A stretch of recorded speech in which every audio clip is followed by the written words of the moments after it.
कहानी जेल। लेखक मुंशी प्रेमचंद। पाठिका शिवांगी परमार। मृदुला मैजिस्ट्रेट के इजलास से जनाने जेल में वापस आई तो उसका मुख प्रसन्नता से भरा था। बरी हो जाने की गुलाबी आशा उसके कपोलों पर चमक रही थी। उसे देखते ही राजनीतिक कैदियों के गिरोह ने घेर लिया और पूछने लगी, कितने दिन की हुई? मृदुला ने विजय गर्व से कहा, मैंने तो साफ साफ कह दिया, मैंने धरना नहीं दिया। यूं आप जबरदस्त हैं, जो फैसला चाहे करें। ना मैंने किसी को रोका, न पकड़ा, न धक्का दिया, ना किसी से आरजू मिन्नती की। कोई ग्राहक मेरे सामने आया ही नहीं। हाँ, मैं दुकान पर खड़ी जरूर थी। वहाँ कई वॉलंटियर गिरफ्तार हो गए थे, जनता जमा हो गई थी, मैं भी खड़ी हो गई। बस थानेदार ने आकर मुझे पकड़ लिया। क्षमा देवी कुछ कानून जानती थी, बोली, मैजिस्ट्रेट पुलिस के बयान पर फैसला करेगा। मैं ऐसे कितने ही मुकदमे देख चुकी। मृदुला ने प्रतिवाद किया, पुलिस वालों को मैंने ऐसा रगड़ा कि वो भी याद करेंगे। मैं मुकदमे की कार्यवाही में भाग नहीं लेना चाहती थी, लेकिन जब मैंने उनके गवाहों को सरासर झूठ बोलते देखा तो मुझसे जब्त न हो सका। मैंने उनसे जिरह करनी शुरू की। मैंने भी इतने दिनों घास नहीं खोदी है, थोड़ा सा कानून जानती हूँ। पुलिस ने समझा होगा, ये कुछ बोलेगी तो है नहीं, हम जो बयान चाहेंगे देंगे। जब मैंने जिरह शुरू की, सब पगले झांकने लगे। मैंने तीनों गवाहों को झूठा साबित कर दिया। उस समय जाने कैसे मुझे चोट सूझती गई। मजिस्ट्रेट ने थानेदार को 2-3 बार फटकार भी बताई। वो मेरे प्रश्नों का उलूल जुलूल जवाब देता था तो मजिस्ट्रेट बोल उठता था, वो जो कुछ पूछती है उसका जवाब दो, फजूल की बातें क्यों करते हो? तब मियाँ जी का मुंह जरा सा निकल आता था। मैंने सबों का मुंह बंद कर दिया। अभी साहब ने फैसला तो नहीं सुनाया, लेकिन मुझे विश्वास है बरी हो जाऊंगी। मैं जेल से नहीं डरती, लेकिन बेवकूफ़ भी नहीं बनना चाहती। वहाँ हमारे मंत्री जी भी थे और बहुत सी बहनें थी, सब यही कहती थी तुम छूट जाओगी। महिलाएं उसे द्वेष भरी आंखों से देखती हुई चली गईं। उनमें किसी की मियाद साल भर की थी, किसी की 6 मास की। उन्होंने अदालत के सामने जबान ही ना खोली थी। उनकी नीति में ये अधर्म से कम नहीं था। मृदुला पुलिस से जिरह करके उनकी नजरों में गिर गई थी। सजा हो जाने पर उसका व्यवहार क्षम्य हो सकता था, लेकिन बरी हो जाने में तो उसका कोई प्रायश्चित ही न था। दूर जाकर एक देवी ने कहा, इस तरह तो हम लोग भी छूट जाते। हमें तो ये दिखाना है नौकरशाही से हमें न्याय की कोई आशा ही नहीं। दूसरी महिला बोली, ये तो क्षमा मांग लेने के बराबर है। गई तो थी धरना देने, नहीं दुकान पर जाने का काम ही क्या था? वॉलंटियर गिरफ्तार हुए थे आपकी बला से, आप वहाँ क्यों गई? मगर अब कहती है मैं धरना देने गई ही नहीं। ये क्षमा मांगना हुआ साफ। तीसरी देवी मुंह बनाकर बोली, जेल में रहने के लिए बड़ा कलेजा चाहिए। उस वक्त तो वाह लूटने के लिए आ गई, अब रोना आ रहा है। ऐसी स्त्रियों को तो राष्ट्रीय कामों के नगीच ही न आना चाहिए। आंदोलन को बदनाम करने से क्या फायदा? केवल क्षमा देवी अब तक मृदुला के पास चिंता में डूबी खड़ी थी। उन्होंने एक उद्दंड व्याख्यान देने के अपराध में साल भर की सजा पाई थी। दूसरी जिले से 1 महीना हुआ यहाँ आई थी। अभी मियाद पूरी होने में 8 महीने बाकी थे। यहाँ की 15 कैदिनों में किसी से उनका दिल न मिलता था। जरा सी बातों के लिए उनका आपस में झगड़ना, बनाव सिंगार की चीज़ों के लिए लेडी वार्डरों की खुशामदें करना, घर वालों से मिलने के लिए व्यग्रता दिखलाना उसे पसंद न था। वही कुत्सा और कनफुस्कियाँ जेल के भीतर भी थी। वो आत्माभिमान जो उसके विचार में एक पॉलिटिकल कैदी में होना चाहिए, किसी में भी न था। क्षमा उन सबों से दूर रहती थी। उसके जाति प्रेम का वारा पार न था, इस रंग में पगी हुई थी। पर अन्य देवियां उसे घमंडित समझती थी और उपेक्षा का जवाब उपेक्षा से देती थी। मृदुला को हिरासत में आए 8 दिन हुए थे। इतने ही दिनों में क्षमा को उससे विशेष स्नेह हो गया था। मृदुला में वो संकीर्णता और ईर्ष्या न थी, न निंदा करने की आदत, न श्रृंगार की धुन, न भद्दी दिल लगी का शौक। उसके हृदय में करुणा थी, सेवा का भाव था, देश का अनुराग था। क्षमा ने सोचा था इसके साथ 6 महीने आनंद से कट जाएंगे, लेकिन दुर्भाग्य यहाँ भी उसके पीछे पड़ा हुआ था। कल मृदुला यहाँ से चली जाएगी, वो फिर अकेली हो जाएगी। यहाँ ऐसा कौन है जिसके साथ घड़ी भर बैठकर अपना दुख दर्द सुनाएगी, देश चर्चा करेगी? यहाँ तो सभी के मिजाज आसमान पर है। मृदुला ने पूछा, तुम्हें तो अभी 8 महीने बाकी हैं बहन। क्षमा ने हसरत के साथ कहा, किसी न किसी तरह कट ही जाएंगे बहन, पर तुम्हारी याद बराबर सताती रहेगी। इसी एक सप्ताह के अंदर तुमने मुझ पर न जाने क्या जादू कर दिया। जब से तुम आई हो मुझे जेल जेल न मालूम होता था, कभी कभी मिलती रहना। मृदुला ने देखा शमा की आंखें डबडबाई हुई थी। ढांढस देती हुई बोली, जरूर मिलूंगी दीदी, मुझसे तो खुद न रहा जाएगा। भान को भी लाऊंगी, कहूंगी चल तेरी मौसी आई है तुझे बुला रही है, दौड़ा हुआ आएगा। अब तुमसे आज कहती हूँ बहन, मुझे यहाँ किसी की याद थी तो भान की, बेचारा रोया करता होगा, मुझे देखकर रूठ जाएगा। तुम कहाँ चली गई, मुझे छोड़कर क्यों चली गई? जाओ, मैं तुमसे नहीं बोलता, तुम मेरे घर से निकल जाओ। बड़ा शैतान है बहन, क्षण भर निचला नहीं बैठता, सवेरे उठते ही गाता है झन्ना ऊता लये अमाला, छलाच का मंदिर दिल में है। जब एक झंडी कंधे पर रखकर कहता है ताली छलाप पीनी हलाम है, तो देखते ही बनता है। बाप को तो कहता है तुम गुलाम हो, वो एक अंग्रेजी कंपनी में है, बार बार इस्तीफा देने का विचार करके रह जाते हैं। लेकिन गुजर बसर के लिए कोई उद्यम करना ही पड़ेगा, कैसे छोड़े? वो तो छोड़ बैठे होते। तुमसे सच कहती हूँ, गुलामी से उन्हें घृणा है, लेकिन मैं ही समझाती रहती हूँ। बेचारे कैसे दफ्तर जाते होंगे, कैसे भान को संभालते होंगे। सास जी के पास तो रहता ही नहीं, वो बेचारी बूढ़ी उसके साथ कहाँ कहाँ दौड़े। चाहती है कि मेरी गोद में दबक कर बैठा रहे और भान को गोद से चिढ़े। अम्मा मुझ पर बहुत बिगड़ेंगी, बस यही डर लग रहा है। मुझे देखने एक बार भी नहीं आई। कल अदालत में बाबूजी मुझसे कहते थे तुमसे बहुत खफा है। 3 दिन तक तो दाना पानी छोड़े नहीं। इस छोकरी ने कुल मर्जाद डुबा दी, खानदान में दाग लगा लिया। कलमुही कुलच्छनी न जाने क्या क्या बकती रही। मैं उनकी बातों को बुरा नहीं मानती, पुराने जमाने की है। उन्हें कोई चाहे कि आकर हम लोगों में मिल जाए तो ये उसका अन्याय है। चलकर मनाना पड़ेगा, बड़ी मिन्नतों से मानेंगी।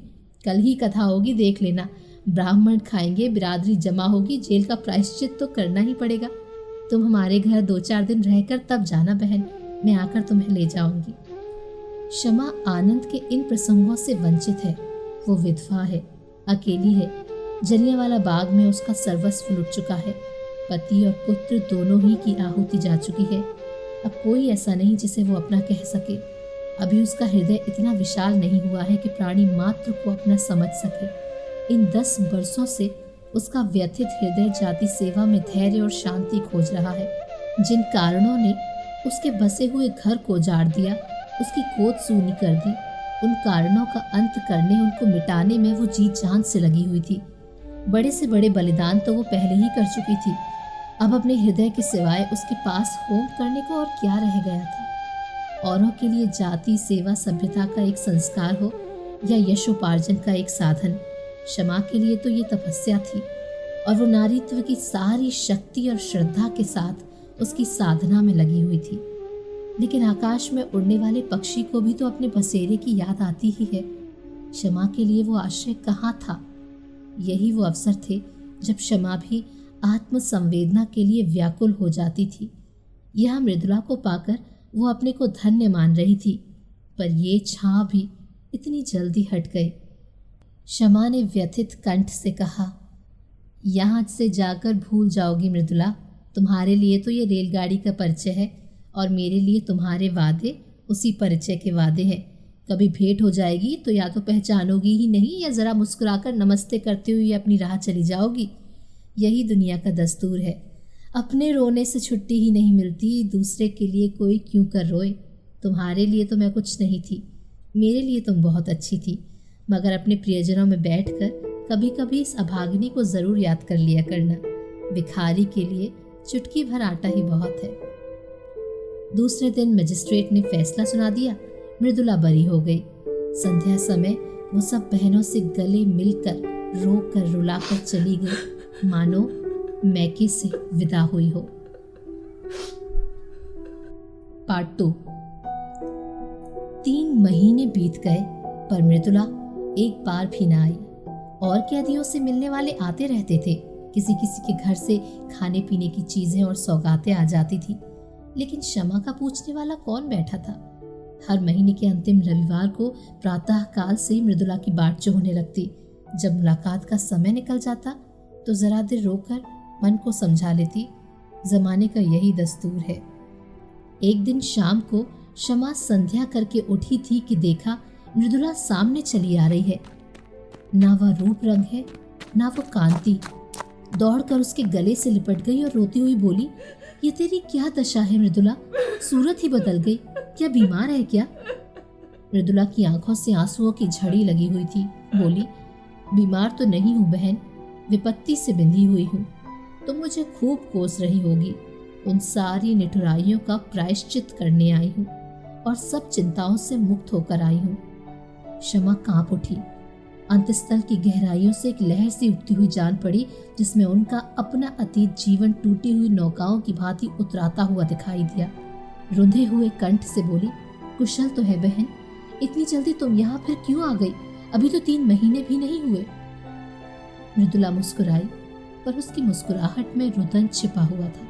फिर बोली, अब सब कुशल है बहन, सदा के लिए कुशल है, कोई चिंता ही नहीं रही। अब यहाँ जीवन पर्यंत रहने को तैयार हूँ। तुम्हारे स्नेह और कृपा का मूल्य अब समझ रही हूँ। उसने एक ठंडी सांस ली और सजल नेत्रों से बोली, तुम्हें बाहर की खबरें क्या मिली होंगी? परसों शहर में गोलियां चली। देहातों में आजकल संगीनों की नोक पर लगान वसूल किया जा रहा है। किसानों के पास रुपए है नहीं, दे तो कहाँ से दे। अनाज का भाव दिन दिन गिरता जाता है। 1.25 रुपए में मन भर गेहूं आता है। मेरी उम्र ही अभी क्या है। अम्मा जी भी कहती हैं कि अनाज इतना सस्ता कभी नहीं था। खेत की उपज से बीजों तक के दाम नहीं आते। मेहनत और सिंचाई इसके ऊपर। गरीब किसान लगान कहाँ से दे? उस पर सरकार का हुक्म है कि लगान कड़ाई के साथ वसूल किया जाए। किसान इस पर भी राजी है कि हमारी जमा जथा नीलाम कर लो, घर कुर्क कर लो, अपनी जमीन ले लो। मगर यहाँ तो अधिकारियों को अपनी कारगुजारी दिखाने की फिक्र पड़ी हुई है। वो चाहे प्रजा को चक्की में पीस ही क्यों न डाले, सरकार उन्हें मना न करेगी। मैंने सुना है कि वो उल्टे और शह देती है। सरकार को तो अपने कर से मतलब है, प्रजा मरे या जिए उससे कोई प्रयोजन नहीं। अक्सर जमींदारों ने तो लगान वसूल करने से इनकार कर दिया है। अब पुलिस उनकी मदद पर भेजी गई है। भैरवगंज का सारा इलाका लुटा जा रहा है। मरता क्या न करता, किसान भी घर बार छोड़ छोड़ कर भागे जा रहे हैं। एक किसान के घर में घुसकर कई कांस्टेबलों ने उसे पीटना शुरू किया। बेचारा बैठा मार खाता रहा। उसकी स्त्री से न रहा गया। शामत की मारी कांस्टेबलों को कुवचन कहने लगी। बस एक सिपाही ने उसे नंगा कर दिया। क्या कहूँ बहन, कहते शर्म आती है। हमारे ही भाई इतनी निर्दयता करे, इससे ज्यादा दुख और लज्जा की और क्या बात होगी। किसान से जब्त ना हुआ, कभी पेट भर गरीबों को खाने को तो मिलता नहीं, इस पर इतना कठोर परिश्रम। न देह में बल है न दिल में हिम्मत, पर मनुष्य का हृदय ही तो ठहरा। बेचारा बेदम पड़ा हुआ था। स्त्री का चिल्लाना सुनकर उठ बैठा और उस दुष्ट सिपाही को धक्का देकर जमीन पर गिरा दिया। फिर दोनों में कुश्तम कुश्ती होने लगी। एक किसान किसी पुलिस के आदमी के साथ इतनी बेअदबी करे, इसे भला वो कहीं बर्दाश्त कर सकती है? सब कांस्टेबलों ने गरीब को इतना मारा कि वो मर गए। शमा बोली, गांव के और लोग तमाशा देखते रहे होंगे। मृदुला तीव्र कंठ से बोली, बहन, प्रजा की तो हर तरह से मरण है। अगर 10-20 आदमी जमा हो जाते तो पुलिस कहती हमसे लड़ने आए हैं, डंडे चलाने शुरू करती। और अगर कोई आदमी क्रोध में आकर एक आध कंकड़ फेंक देता तो गोलियां चला देती। 10-20 आदमी भुन जाते, इसलिए लोग जमा नहीं होते। लेकिन जब वो किसान मर गया तो गांव वालों को तैश आ गया। लाठियां ले लेकर दौड़ पड़े और कांस्टेबलों को घेर लिया। संभव है 2-4 आदमियों ने लाठियां चलाई भी हों। कांस्टेबलों ने गोलियां चलानी शुरू की। 2-3 सिपाहियों को हल्की चोटें आईं। उसके बदले में 12 आदमियों की जान ले ली गई और कितनों ही के अंग भंग कर दिए गए। इन छोटे छोटे आदमियों को इसलिए तो इतने अधिकार दिए गए हैं कि उनका दुरुपयोग करें। आधे गांव का कत्लेआम करके पुलिस विजय के नगाड़े बजाती हुई लौट गई। गांव वालों की फरियाद कौन सुनता? गरीब है, बेकस है, अपंग है, जितने आदमियों को चाहो मार डालो। अदालत और हाकिमों से तो उन्होंने न्याय की आशा करना ही छोड़ दिया। आखिर सरकार ही ने तो कांस्टेबलों को ये मुहिम सर करने के लिए भेजा था। वो किसानों की फरियाद क्यों सुनने लगी? मगर आदमी का दिल फरियाद किए बगैर नहीं मानता। गांव वालों ने अपने शहर के भाइयों से फरियाद करने का निश्चय किया। जनता और कुछ नहीं कर सकती, हमदर्दी तो करती है। दुख कथा सुनकर आंसू तो बहाती है। दुखियारों को हमदर्दी के आंसू भी कम प्यारे नहीं होते। अगर आसपास के गांव के लोग जमा होकर उनके साथ रो लेते तो गरीबों के आंसू पुछ जाते। लेकिन पुलिस ने उस गांव की नाकेबंदी कर रखी थी। चारों सीमाओं पर पहरे बिठा दिए थे। ये घाव पर नमक था, मारते भी हो और रोने भी नहीं देते। आखिर लोगों ने लाशें उठाई और शहर वालों को अपनी विपत्ति की कथा सुनाने चले। इस हंगामे की खबर पहले ही शहर पहुंच गई थी। इन लाशों को देखकर जनता उत्तेजित हो गई और जब पुलिस के अध्यक्ष ने इन लाशों का जुलूस निकालने की अनुमति ना दी तो लोग और भी झल्लाए। बहुत बड़ा जमाव हो गया। मेरे बापूजी भी इसी दल में थे और मैंने उन्हें रोका, मत जाओ, आज का रंग अच्छा नहीं है। तो कहने लगे, मैं किसी से लड़ने थोड़े ही जाता हूँ। जब सरकार की आज्ञा के विरुद्ध जनाजा चला तो 50,000 आदमी साथ थे। उधर 500 सशस्त्र पुलिस रास्ता रोके खड़ी थी। सवार, प्यादे, सार्जेंट, पूरी फौज थी। हम निहत्तों के सामने नामर्दों को तलवारें चमकाते और झंकाते शर्म भी नहीं आती। जब बार बार पुलिस की धमकियों पर भी लोग ना भागे तो गोलियां चलाने का हुक्म हो गया। घंटे भर बराबर खड़े होते रहे, पूरे घंटे भर तक। कितने मरे, कितने घायल हुए, कौन जानता है। मेरा मकान सड़क पर है। मैं छज्जे पर खड़ी दोनों हाथों से दिल थामे कांपती थी। पहली बार चलते ही भगदड़ पड़ गई। हजारों आदमी बदहवास भागे चले आ रहे थे। बहन, वो दृश्य अभी तक आंखों के सामने है। कितना भीषण, कितना रोमांचकारी, कितना लज्जास्पद। ऐसा जान पड़ता था कि लोगों के प्राण आंखों से निकले पड़ते हैं, मगर इन भागने वालों के पीछे वीर व्रतधारियों का दल था जो पर्वत की भांति अटल खड़ा छातियों पर गोली खा रहा था और पीछे हटने का नाम न लेता था। बंदूकों की आवाज़ें साफ सुनाई देती थी और हरेक धाए धाए के बाद हजारों गलों से जय की गहरी गगनभेदी ध्वनि निकलती थी। उस ध्वनि में कितनी उत्तेजना थी, कितना आकर्षण, कितना उन्माद। बस यही जी चाहता था कि जाकर गोलियों के सामने खड़ी हो जाऊं और हंसते हंसते मर जाऊं। उस समय ऐसा भान होता था कि मर जाना कोई खेल है। अम्मा जी कमरे में भान को लिए मुझे बार बार भीतर बुला रही थी। जब मैं ना गई तो वो भान को लिए हुए छज्जे पर आ गई। उसी वक्त 10-12 आदमी एक स्ट्रेचर पर हृदय की लाश लिए हुए द्वार पर आए। अम्मा की नज़र उन पर पड़ी, समझ गई। मुझे तो सकता सा हो गया। अम्मा ने जाकर एक बार बेटे को देखा, उसे छाती से लगाया, चूमा, आशीर्वाद दिया और उन्मत्त दशा में चौरास्ते की तरफ चली, जहाँ से अब भी धाएं और जय की ध्वनि बारी बारी से आ रही थी। मैं हतबुद्धि सी खड़ी कभी स्वामी की लाश को देखती थी, कभी अम्मा को। न कुछ बोली, न जगह से हिली, न रोई, न घबराई। मुझ में जैसे स्पंदन ही न था, चेतना जैसे लुप्त हो गई हो। क्षमा, तो क्या अम्मा भी गोलियों के स्थान पर पहुंच गए? मृदुला, हाँ, यही तो विचित्रता है बहन। बंदूक की आवाज़ें सुनकर कानों पर हाथ रख लेती थी, खून देखकर मूर्छित हो जाती थी। वही अम्मा वीर सत्याग्रहियों की सफ़ा को चीरती हुई सामने खड़ी हो गई और एक ही क्षण में उनकी लाश भी जमीन पर गिर पड़ी। उनके गिरते ही योद्धाओं का धैर्य टूट गया, व्रत का बंधन टूट गया, सभी के सिरों पर खून सवार हो गया। निहत्थे थे, अशक्त थे, पर हर एक अपने अंदर अपार शक्ति का अनुभव कर रहा था। पुलिस पर धावा कर दिया। सिपाहियों ने इस बाढ़ को आते देखा तो होश जाते रहे, जाने लेकर भागे, मगर भागते हुए भी गोलियां चलाते जाते थे। भान छज्जे पर खड़ा था। न जाने किधर से एक गोली आकर उसकी छाती में लगी। मेरा लाल वहीं पर गिर पड़ा, सांस तक न ली, मगर मेरी आंखों में अब भी आंसू न थे। मैंने प्यारे भान को गोद में उठा लिया। उसकी छाती से खून के फव्वारे निकल रहे थे। मैंने उसे जो दूध पिलाया था उसे वो खून से अदा कर रहा था। उसके खून से तर कपड़े पहने हुए मुझे वो नशा हो रहा था जो शायद उसके विवाह में गुलाल से तर रेशमी कपड़े पहनकर भी ना होता। लड़कपन, जवानी और मौत, तीनों मंजिलें एक ही हिचकी में तमाम हो गई। मैंने बेटे को बाप की गोद में लेटा दिया। इतने में कई स्वयंसेवक अम्मा जी को भी लाए।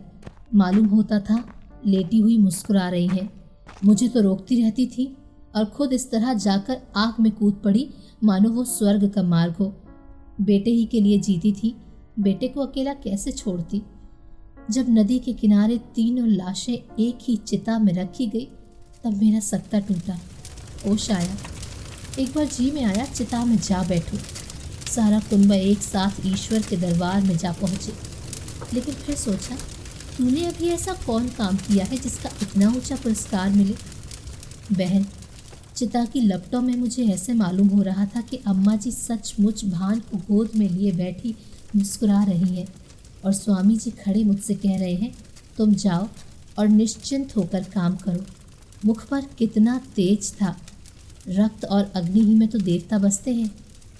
मैंने सिर उठाकर देखा, नदी के किनारे न जाने कितनी चिताएं जल रही थी। दूर से वो चितावली ऐसी मालूम होती थी मानो देवता ने भारत का भाग्य गढ़ने के लिए भट्टियां जलाई हों। जब चिताएं राख हो गई तो हम लोग लौटे, लेकिन उस घर में जाने की हिम्मत ना पड़ी। मेरे लिए अब वो घर घर ना था। मेरा घर तो अब ये है जहाँ बैठी हूँ, या फिर वो चिता। मैंने घर का द्वार भी नहीं खोला, महिला आश्रम में चली गई। कल की गोलियों में कांग्रेस कमेटी का सफाया हो गया था। ये संस्था बागी बना डाली गई थी। उसके दफ्तर पर पुलिस ने छापा मारा और उस पर अपना ताला डाल दिया। महिला आश्रम पर भी हमला हुआ, उस पर भी अपना ताला डाल दिया गया। हमने एक ही वृक्ष की छांव में अपना नया दफ्तर बनाया और स्वच्छंदता के साथ काम करते रहे। यहाँ दीवारें हमें कैद न कर सकती थी। हम भी वायु के समान मुक्त थे। संध्या समय हमने एक जुलूस निकालने का फैसला किया। कल के रक्तपात की स्मृति, हर्ष और मुबारकबाद में जुलूस निकालना आवश्यक था। लोग कहते हैं जुलूस निकालने से क्या होता है। इससे ये सिद्ध होता है कि हम जीवित हैं, अटल हैं और मैदान से हटे नहीं हैं। हमें अपने हार ना मानने वाले आत्माभिमान का प्रमाण देना था। हमें ये दिखाना था कि हम गोलियों और अत्याचार से भयभीत होकर अपने लक्ष्य से हटने वाले नहीं, और हम उस व्यवस्था का अंत करके रहेंगे जिसका आधार स्वार्थपरता और खून पर है। उधर पुलिस ने भी जुलूस को रोककर अपनी शक्ति और विजय का प्रमाण देना आवश्यक समझा। शायद जनता को धोखा हो गया हो कि कल की दुर्घटना ने नौकरशाही का नैतिक ज्ञान जागृत कर दिया है। इस धोखे को दूर करना उसने अपना कर्तव्य समझा। वो ये दिखा देना चाहती थी कि हम तुम्हारे ऊपर शासन करने आए हैं और शासन करेंगे। तुम्हारी खुशी या नाराजगी की हमें परवाह नहीं है। जुलूस निकालने की मनाही हो गई। जनता को चेतावनी दे दी गई कि खबरदार जुलूस में ना आना, नहीं तो दुर्गति होगी। इसका जनता ने वो जवाब दिया जिसने अधिकारियों की आंखें खोल दी होंगी। संध्या समय 50,000 आदमी जमा हो गए। आज का नेतृत्व मुझे सौंपा गया था। मैं अपने हृदय में एक विचित्र बल और उत्साह का अनुभव कर रही थी। एक अबला स्त्री जिसे संसार का कुछ ज्ञान नहीं, जिसने कभी घर से बाहर पाँव नहीं निकाला, आज अपने प्यारों के उत्सर्ग की बदौलत उस महान पद पर पहुंच गई थी जो बड़े बड़े अफसरों को भी, बड़े से बड़े महाराजा को भी प्राप्त नहीं। मैं इस समय जनता के हृदय पर राज कर रही थी। पुलिस अधिकारियों की इसीलिए गुलामी करती है कि उससे वेतन मिलता है। पेट की गुलामी उससे सब कुछ करवा लेती है। महाराजा का हुक्म लोग इसीलिए मानते हैं कि उससे उपकार की आशा या हानि का भय होता है। ये अपार जन समूह क्या मुझसे किसी फायदे की आशा रखता था, या उसे मुझसे किसी हानि का भय था? कदापि नहीं। फिर भी वो कड़े से कड़े हुक्म को मानने के लिए तैयार था, इसीलिए कि जनता मेरे बलिदानों का आदर करती थी, इसीलिए कि उनके दिलों में स्वाधीनता की जो तड़प थी, गुलामी की जंजीरों को तोड़ देने की जो बेचैनी थी, मैं उस तड़प और बेचैनी की सजीव मूर्ति समझी जा रही थी।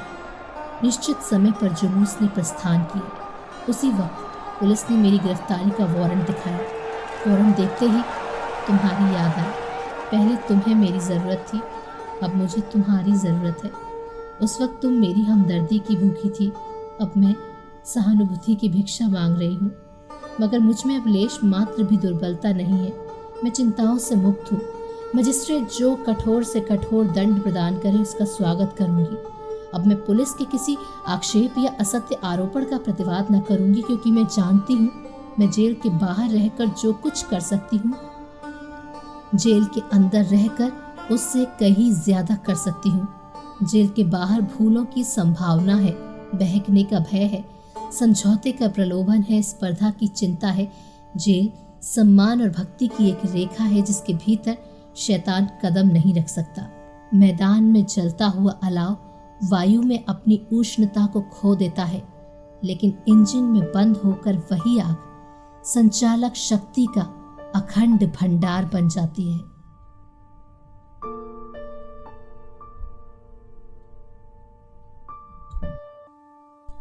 कहानी जेल, लेखक मुंशी प्रेमचंद, पाठिका शिवांगी परमार।